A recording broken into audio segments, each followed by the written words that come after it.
Hi, this week I watched Woman of Paris, the oldest film I've yet reviewed for the channel. It's 102 years old, was released in 1923, and was the first and I believe only uh, completely serious drama to be directed by by Charlie Chaplin.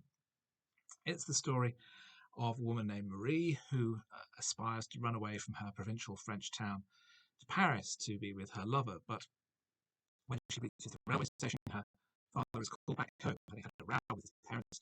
His father has died of a heart attack, and so she travels on to Paris by herself.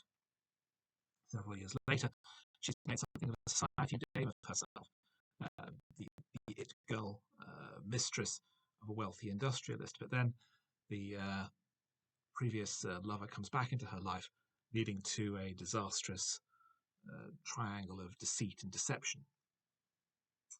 It's interesting to see Chaplin experimenting with something completely straight and completely serious, and in which he also doesn't really appear. Apparently, he has a very brief cameo in one shot as a railway porter, but for the most part, the film is played totally straight, totally serious, with no humour in it at all. That makes it feel a little airless. And although it runs only about an hour and 20 minutes, it's an odd choice for Chaplin because it feels very straightforward and very unadventurous, I think, in its content. It's quite quite unexceptional, and I feel that the only thing that's really going for it is the fact that it is written and directed by Chaplin. If this were made by any other conventional filmmaker of the time, it would just be yet another also random melodrama. But there's the Chaplin connection, so one looks for elements to connect to Chaplin's other work or to his own life. Certainly, the family connections, the impoverished upbringing, and a few other things do connect to the life of Chaplin. But for the most part, I found this to be rather dull, rather lacking in a great deal of energy or invention or creativity.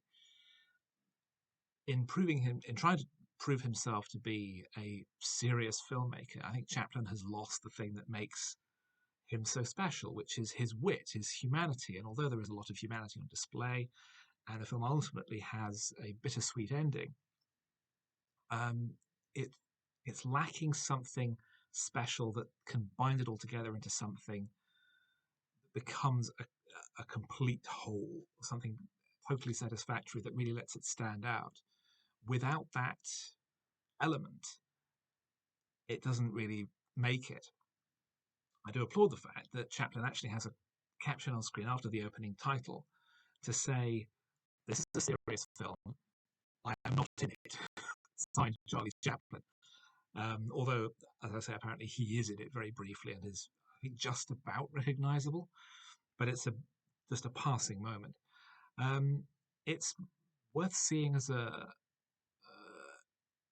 example of his work, an example of him trying to move into a different direction.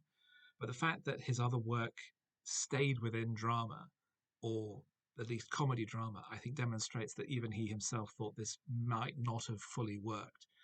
And I would hesitate very much to recommend it to people as a great work of the silent cinema rather than simply its great work of its greatest exponent.